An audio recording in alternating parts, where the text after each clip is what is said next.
अच्युतं केशवं कृष्णदामोदरं रामनारायणं जानकीवल्लभं। श्री गणेशाय नमः। श्री गुरुभ्यो नमः। श्री गोविंदाय नमः। भक्तों, आइए आज श्रवण करते हैं पुरुषोत्तम मास महात्म्य अध्याय 19।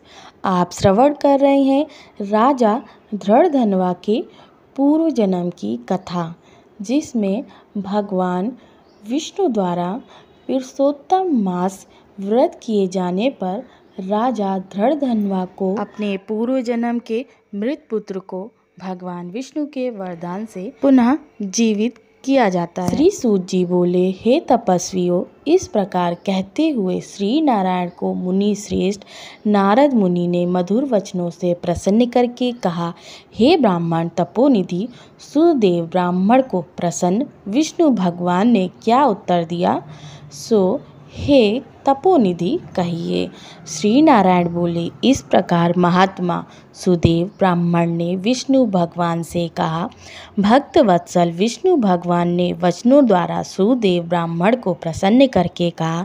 हरि भगवान बोले, हे द्विजराज, जो तुमने किया है उसको दूसरा नहीं करेगा। जिसके करने से हम प्रसन्न हुए उसको आप नहीं जानते। यह हमारा प्रिय पुरुषोत्तम मास है। स्त्री के सहित शोक में मग्न तुमने उस पुरुषोत्तम मास की सेवा की। हे तपोनिधि, इस पुरुषोत्तम मास में जो एक भी उपवास करता है, हे द्विजोत्तम, वह मनुष्य अनंत पापों को भस्म कर विमान से बैकुंठ लोक को जाता है। सो तुमको 1 महीना बिना भोजन किए बीत गया और आज समय में मेघ के आने से प्रतिदिन प्रातः संध्या सांझ मध्याह्न साय तीनों काल में स्नान भी अनायास ही हो गया। हे तपोधन, तुमको 1 महीना तक मेघ के जल से स्नान मिला और उतने ही अखंडित उपवास भी हो गए। शोक रूपी समुद्र में मग्न होने के कारण ज्ञान से शक्ति से हीन तुमको अज्ञान से पुरुषोत्तम का सेवन हुआ। तुम्हारे इस साधन का तौल कौन कर सकता है। तराजू के एक तरफ पलड़े में वेद में कहे हुए जितने साधन हैं उन सब को रखकर और दूसरी तरफ पुरुषोत्तम को रखकर देवताओं के सामने ब्रह्मा ने तोलन किया और सब हल्के हो गए। पुरुषोत्तम भारी हो गया।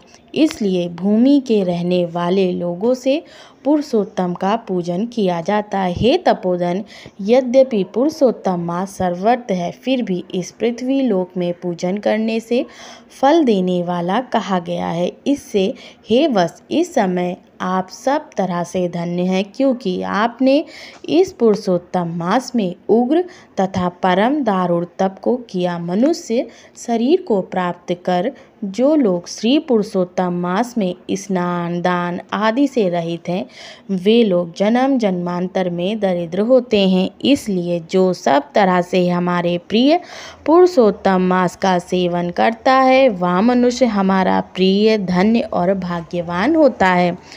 श्री नारायण बोले, हे मुने जगदीश्वर हरि भगवान इस प्रकार कहकर गरुड़ जी पर सवार होकर शुद्ध बैकुंठ भगवान को शीघ्र चले गए। सपत्नी सुदेव शर्मा पुरुषोत्तम मास के सेवन से मृत्यु से उठे हुए सुखदेव पुत्र को देखकर बहुत ही प्रसन्न होने लगा। मुझसे अज्ञानवश पुरुषोत्तम मास का सेवन हुआ और वह पुरुषोत्तम मास का सेवन फलीभूत हुआ, जिसके सेवन से मृत पुत्र उठ खड़ा हुआ। आश्चर्य है कि ऐसा मास कहीं नहीं देखा।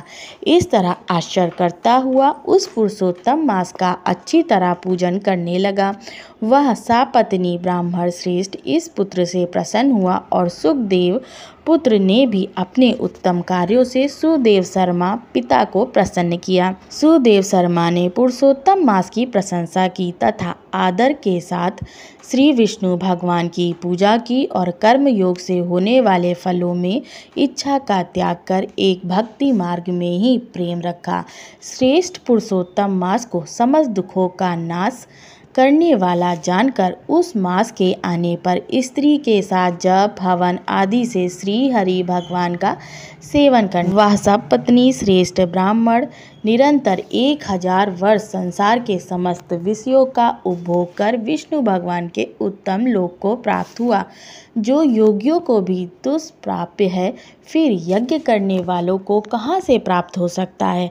जहाँ जाकर विष्णु भगवान के सन्निकट वास करते हुए शोक के भागी नहीं होते, वहाँ पर होने वाले सुखों को भोग कर गौतमी तथा सुदेव शर्मा दोनों स्त्री पुरुष इस पृथ्वी में आए। वहीं तुम सुदेव शर्मा इस समय धड़धनवा नाम से प्रसिद्ध पृथ्वी के राजा हुए। पुरुषोत्तम नाम का सेवन से समस्त रिद्धियों को भोगता हुए, हे राजन, यह आपकी पूर्व जन्म की पति देवता गौतमी ही पटरानी है। भूपाल, जो आपने मुझसे पूछा था सो सब मैंने कहा।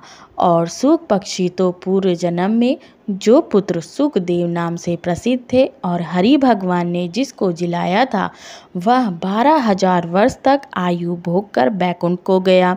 वहाँ वन के तालाब के समीप वट वृक्ष पर बैठकर पूर्व जन्म के पिता तुमको आए हुए देखकर मेरे हितों का उपदेश करने वाले प्रत्यक्ष मेरे दैवत विषय रूपी सर्प से दूषित संसार सागर में मग्न इस प्रकार पिता को देखकर अत्यंत कृपा से युक्त वह सूक पक्षी विचार करने लगा कि यदि मैं इस राजा को ज्ञान का उपदेश नहीं करता हूँ तो मेरा बंधन होगा। जो पुत्र अपने पिता को पुण्य नामक नरक से रक्षा करता है, वही पुत्र है। आज मेरा यह श्रुति के अर्थ का ज्ञान भी वृथा हो जाएगा, इसलिए अपने पूर्व जन्म के पिता का उपकार करूँगा। हे राजन धड़धनवा, इस तरह निश्चय करके वह सूक पक्षी वचन बोला।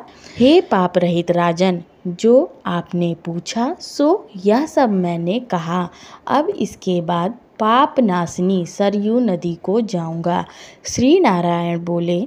इस प्रकार बहुत समय तक उस प्रसिद्ध यशस्वी राजा धड़धनवा के पूर्व जन्म का चरित्र कहकर जाते हुए वाल्मीकि मुनि की प्रार्थना कर असंख्य पुण्यवान राजाओं का राजा वाल्मीकि मुनि को नमस्कार करता हुआ कुछ बोला। भक्तों, इस प्रकार पुरुषोत्तम मास महात्म्य यानी अधिक मास महात्म्य अध्याय 19 संपूर्ण हुआ। पुरुषोत्तम मास महात्म्य 1 से 18 की कथा आप मेरे चैनल के प्लेलिस्ट में जाकर अधिक मास अध्याय में जाकर श्रवण कर सकते हैं। अगला अध्याय अब अगली वीडियो में। तब तक के लिए राधे कृष्ण। वीडियो पसंद आई हो तो वीडियो को लाइक करें, सब्सक्राइब करें और ज़्यादा से ज़्यादा लोगों को शेयर करें। जय श्री कृष्ण।